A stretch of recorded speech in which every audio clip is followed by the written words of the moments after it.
Muy buenos días, buenas tardes, buenas noches, donde quiera que estén. Volvemos a la tertulia del martes. Les habla su anfitriona María Victoria Cristancho. En esta ocasión tenemos como invitada a una hija de la migración, se podría llamar así. Ella es nacida en Argentina, de padre boliviano, perdón, al revés, de padre argentino, madre boliviana, es nieta de italianos y ella misma es una migrante. Estamos hablando de Marcela Benedetti, ella es abogada, líder social y está aquí con nosotros en la tertulia. Bienvenida Marcela a la tertulia. Hola María Victoria, gracias por invitarme. Me encantó tu presentación con todos mis antecedentes genéticos. Bueno, aquí en la tertulia vamos a conversar con Marcela de toda esa trayectoria de vida y está aquí en Londres, imagínense. ¿Cómo es eso que tú eres nieta de italianos, padre argentino, madre boliviana y bueno, sacudita y eres una migrante, hija de migrantes, madre de migrante? Sí, sí, sí, sí, sí. La verdad que, bueno, como nací y me crié en Argentina, yo nunca me había planteado el hecho de dónde venía, porque vos sabés que en nuestros países uno nace y vive donde es y así, y es de donde es uno, ¿no? Y cuando me vine a vivir al Reino Unido y empecé a ver que existía la posibilidad de hablar de dónde uno venía, esos backgrounds, y también inclusive racialmente, ¿no?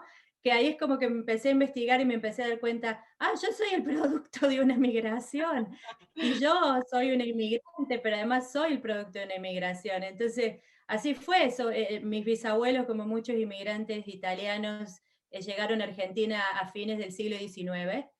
Y bueno, y así después de varios años nacieron mis abuelos y luego mi papá.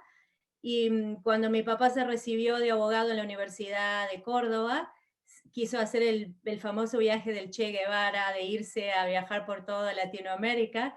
Y cuando llega al norte de Argentina, conoce a mi mamá Al norte de boliviana que estaba viviendo, ¿Estaba viviendo en Argentina tu madre exacto, o en Bolivia? estaba viviendo en Argentina, en el norte de Argentina, ahí en las ciudades de la frontera, ¿no? Que hay mucho cruce entre Argentina y Bolivia.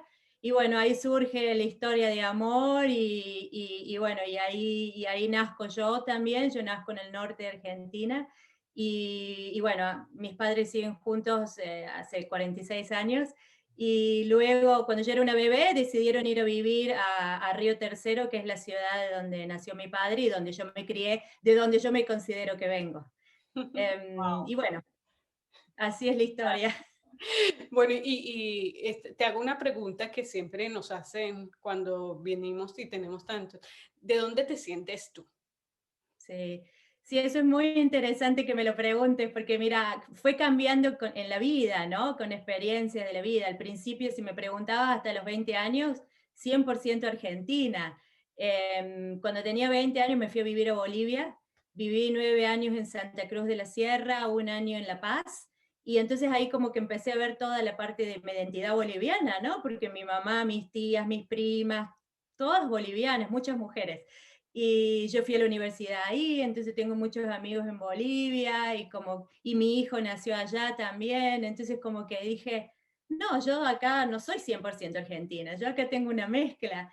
Y luego eso se terminó de confirmar cuando me vine a vivir a Londres 14 años atrás y empecé a relacionarme mucho con otras mujeres de la comunidad latinoamericana en general.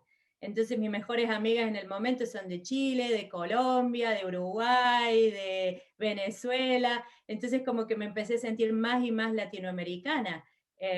No tan 100% argentina, sino viendo las otras cosas en común que tengo con otras personas latinoamericanas también. Bueno, y cuéntanos de tu época de niña, chiquitita, cuando ¿cómo eran las cosas en tu casa? ¿Tomabas el mate argentino y además que los bolivianos también tienen pero su mate de coca, ¿no? ¿Cómo hacías con todo eso? Sí, el mate de coca. Más en la zona de los Andes. En el sur sí toman mate estilo argentino, también muchas costumbres que son muy parecidas, ¿no? Entonces, como mi mamá viene del sur de Bolivia, entonces había como muchas... Sí, bueno, es una historia, yo pienso interesante, como vuelvo a cuando yo era una bebé y estábamos en el norte de Argentina, en la frontera con Bolivia, justo en el momento del golpe militar del año 76 en Argentina, y en ese momento mi papá era un militante político y lo meten preso. Lo meten preso y estuvo varios meses preso. Yo era una bebé, mi mamá estaba embarazada de mi hermano. Felizmente lo soltaron después de varios meses y ahí fue la decisión de emigrar hacia la ciudad de donde él venía, más al sur de Argentina, en la provincia de Córdoba, y ahí llegó cuando tenía un año. Entonces nosotros en mi ciudad éramos como una familia diferente porque mi mamá era boliviana y era una ciudad pequeñita, entonces no había otra gente extranjera. Entonces eso era nos hacía como un poco diferente. Y bueno, pasaron los años, yo soy la mayor de 5 hermanos, tengo 3 hermanos que me siguen y una hermana que nació cuando yo ya tenía 15 años. Entonces nuestra vida era muy, no sé cómo decir, para nosotros normal, pero mi mamá decía palabras diferentes, o a lo mejor íbamos de vacaciones a ver a mi familia en Bolivia y veíamos un mundo diferente que veníamos a contarle a los niños de mi ciudad que no tenían ni idea de lo que pasaba en Bolivia. Pero para nosotros era normal. Y sí, el otro gran recuerdo que tengo de mi niñez, tengo varios recuerdos, ¿no? Cuando tenía más o menos 8 años, la vuelta de la democracia, o sea, cómo la política está en mi sangre desde que nací, como te dije, lo que pasó cuando era bebé, luego cuando tenía 7, 8 años, el festejo de la vuelta a la democracia, toda la familia en el auto de mi papá con banderas, celebrando, y luego pasaron los años, y cuando estaba en el colegio secundario me eligen presidenta de la Unión de Estudiantes de Wow. mi colegio, entonces siempre como que estuve involucrada en todo eso. O sea que si te hubieses quedado en Argentina, presidente ya. No sé, no sé si presidente, pero algún cargo político seguro que tendría. Eso era lo que todos mis profesores del colegio decían. Ya sabemos que te vemos por lo menos en la Cámara de Diputados, en el Senado, como gobernadora, pero eso es súper interesante, María Victoria. Pero el otro día yo reflexionaba y pensaba, cuando yo tenía 18 años no había mujeres en política. O sea, Mm, yo no tenía ningún role model, como decimos en español, ningún modelo a seguir, porque casi no había mujeres en política. O sea, yo recuerdo de ir, cuando era adolescente, yo militaba en un partido político en Argentina, hacía campaña, tocaba puertas, desde los 13 años más o menos. mm. Inclusive me invitaban a programas de televisión para que opine sobre política desde el punto de vista de una adolescente. Pero en ese momento eran todos hombres. Yo era una de las ¿No te pocas sentías mujeres, rara? como era. ¿Y no te sentías rara por ser mujer o ni tu cuenta te dabas de esa diferencia? No me daba cuenta en ese momento. En ese momento no me daba cuenta. Ahora sí me doy cuenta de que quizás yo no dejaba que mis sueños llegaran a pensar que yo podía ser una presidenta o una gobernadora o algo así, porque no veía ninguna mujer haciendo ese trabajo. Ya. ¿Y tu familia qué? Entonces yo no me veía. Sí. ¿Y tu familia qué decía a esa, bueno, a esa líder juvenil? ¿No eras tirapiedra?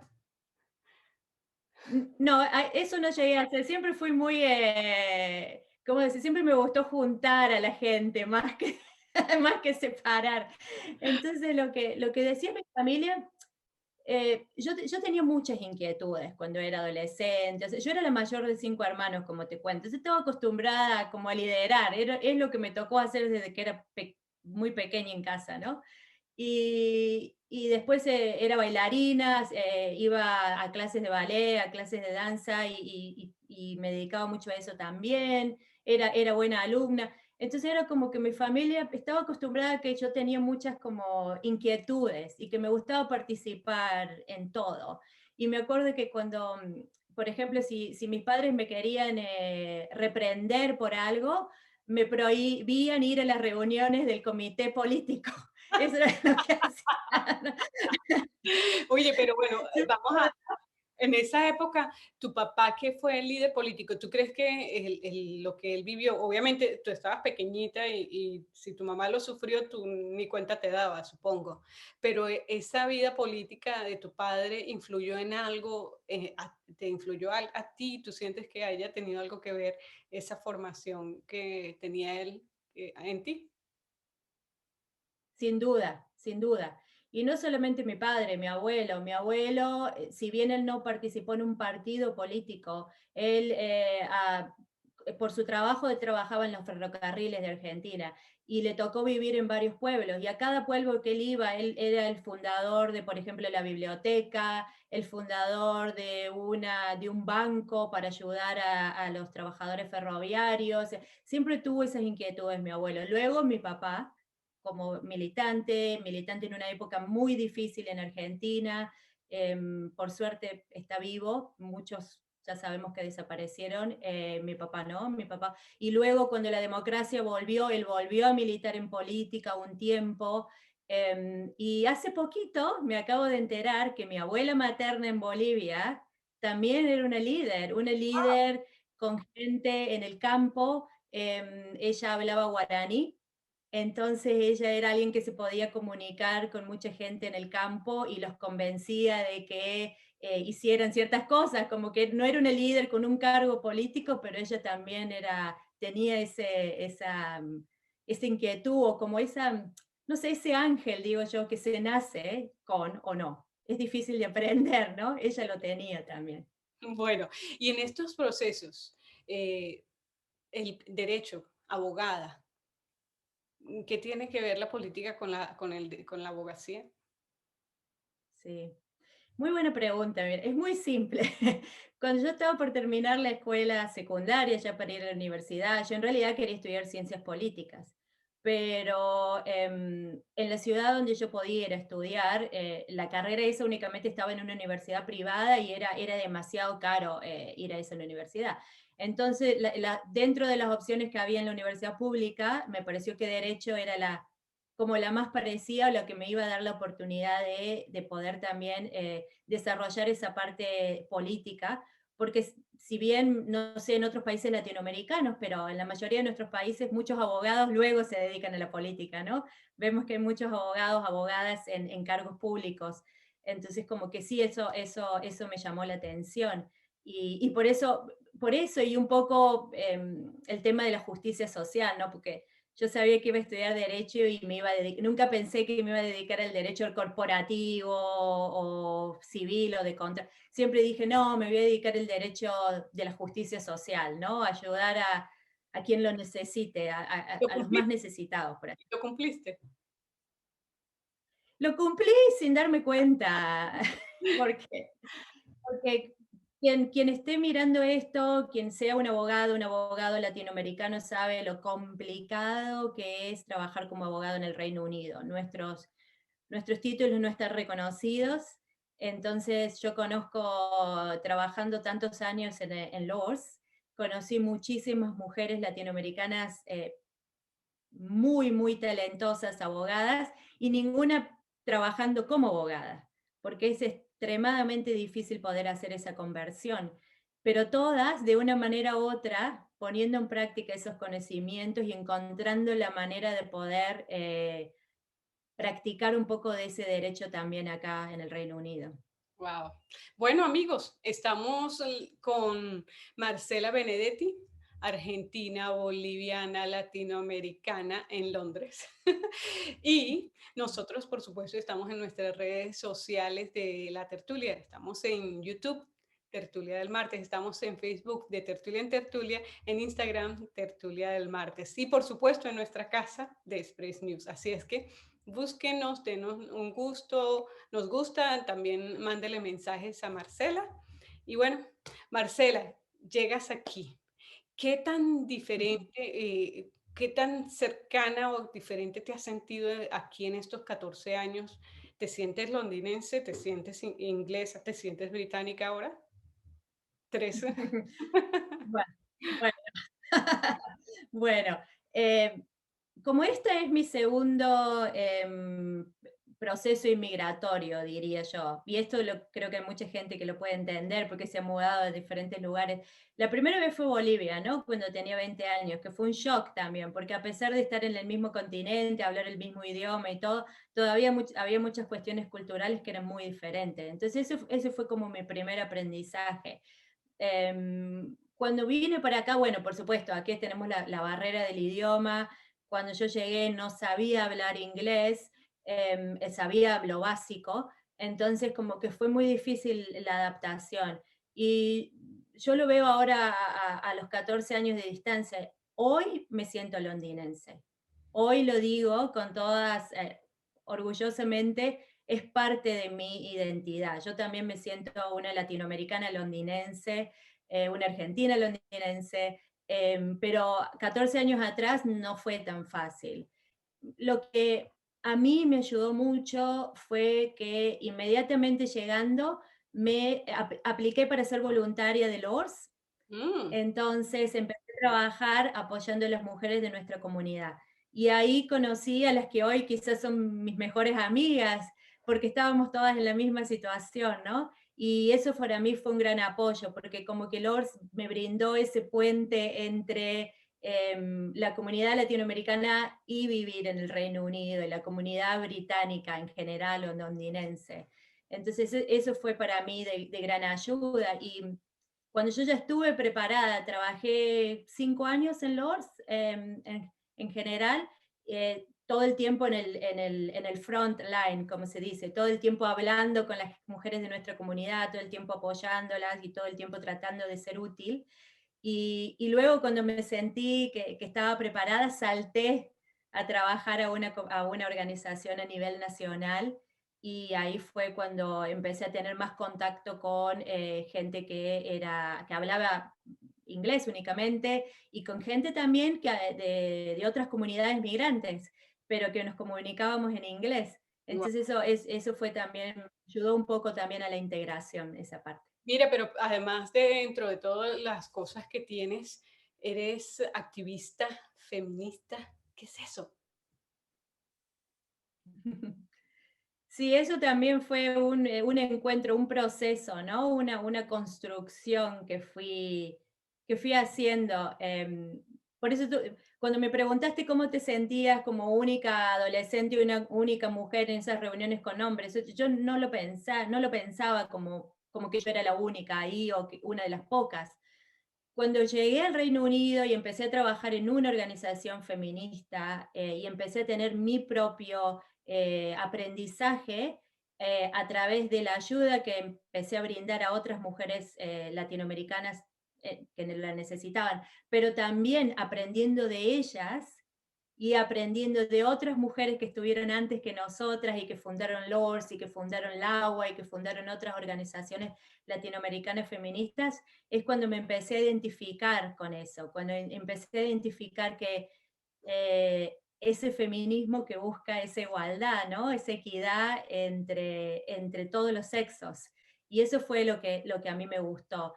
Y empecé a ser consciente de esas diferencias, ¿no? Por ejemplo, en Lords teníamos muchas conversaciones sobre contándonos nuestras experiencias en transporte público en Latinoamérica, por ejemplo, o caminando por la calle, o todas esas situaciones que nunca las habíamos pensado, pero ahora sí las empezábamos a compartir y empezábamos a darnos cuenta de que no estaba bien y que tenemos que hacer algo para cambiar eso.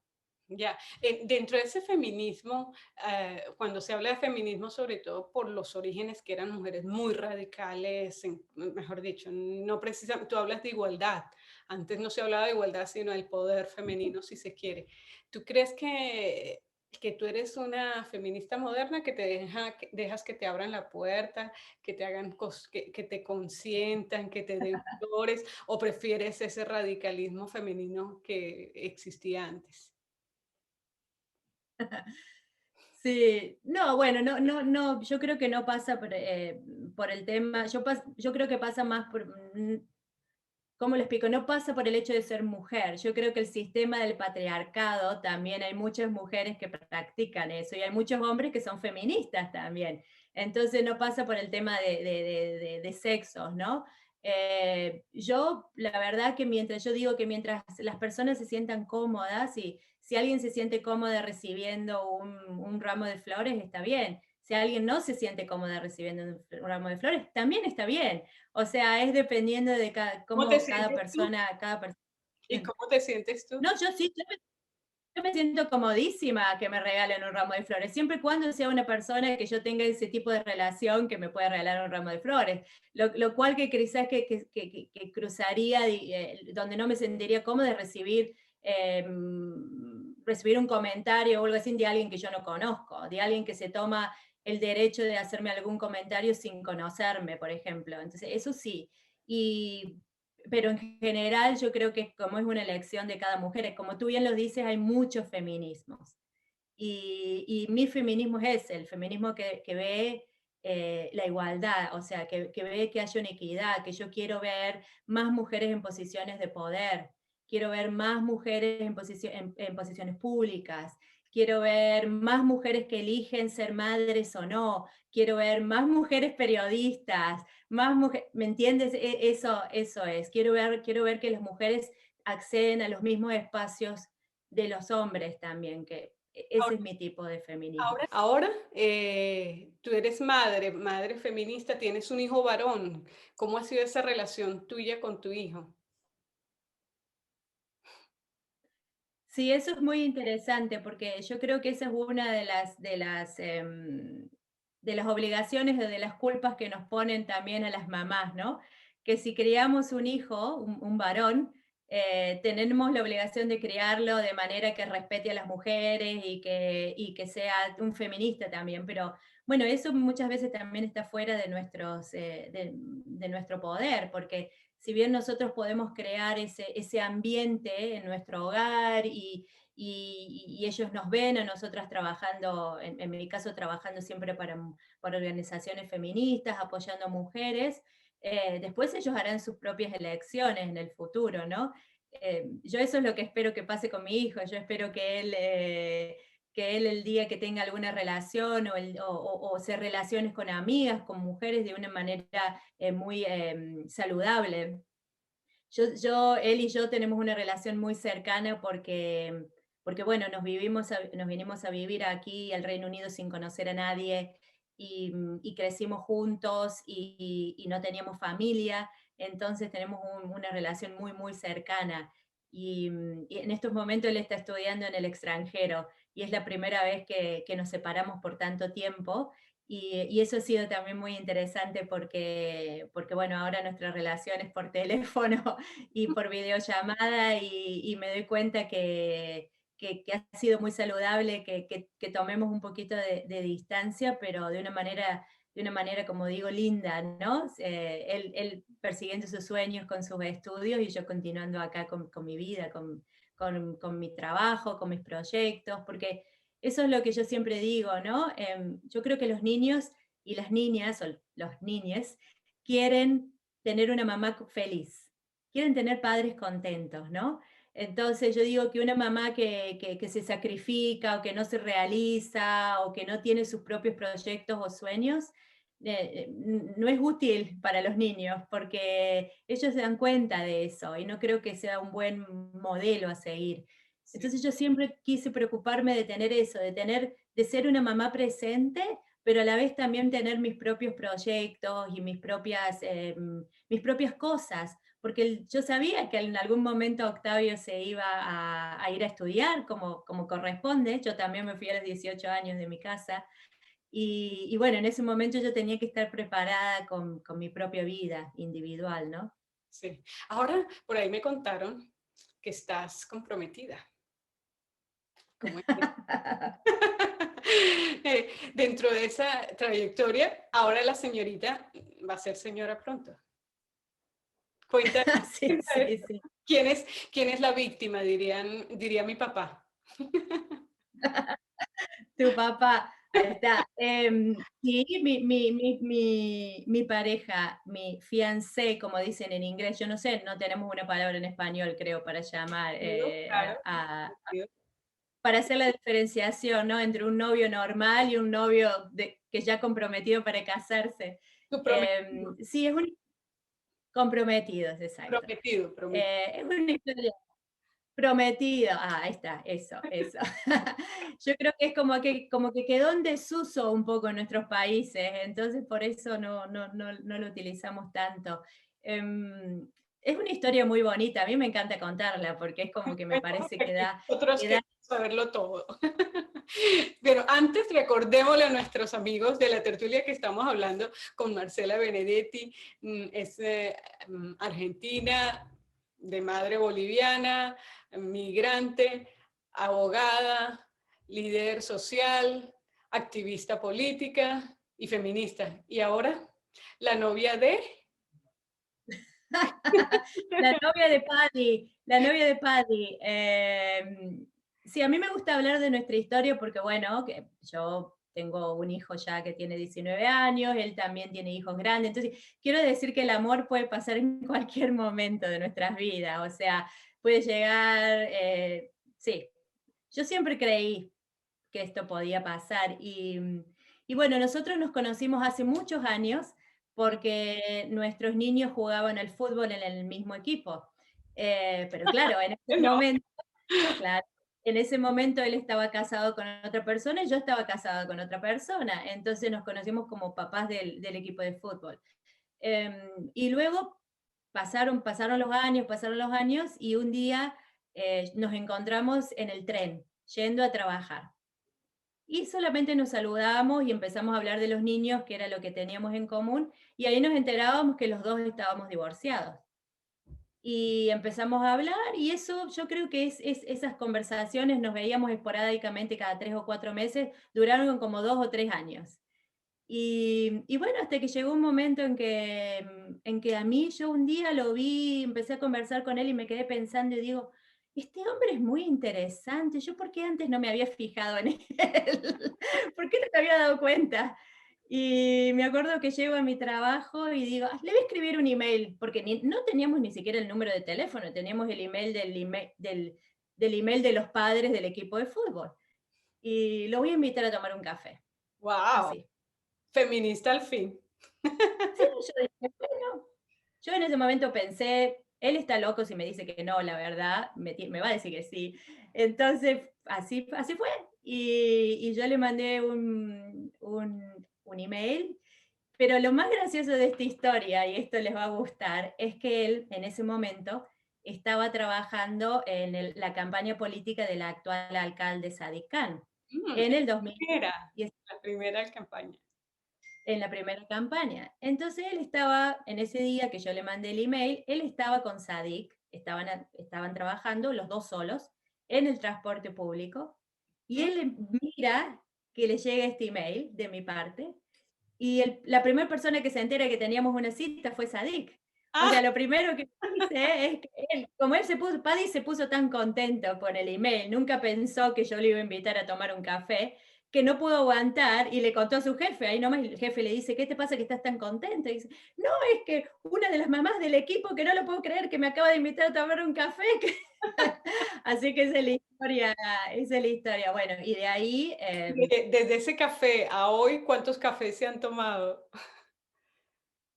bueno, muchos cafés. Hace 3 años que vivimos juntos ahora y cada mañana me trae un café, así que si contamos todos esos cafés, hace la cuenta de 3 años por 7 días a la semana. A ver, y hay fecha para el matrimonio, ¿no? A ver, ¿cuándo va? Verano del La 2022, tertulia va, ¿no? verano del 2022 cuando pueda venir la familia de Sudamérica. Wow, qué bien. Bueno, entonces felicitaciones. Muestra el anillo que los tertulianos. Wow, lindísimo. Modelo no soy, eso sí, a eso no llegué, modelo no soy, así que hago lo que puedo. Bueno, felicitaciones y desde la tertulia lo mejor para ti y para Paddy. Y nosotros pues nos tenemos que despedir. Muchas gracias. Estuvimos con Marcela Benedetti, esta argentina que tiene mucho más que el idioma para acompañarnos aquí en Londres, un londinense, o sea, mejor dicho, es que para ponerle etiquetas siempre es difícil. Y bueno, y nosotros nos vamos y nos vemos la próxima semana. Gracias.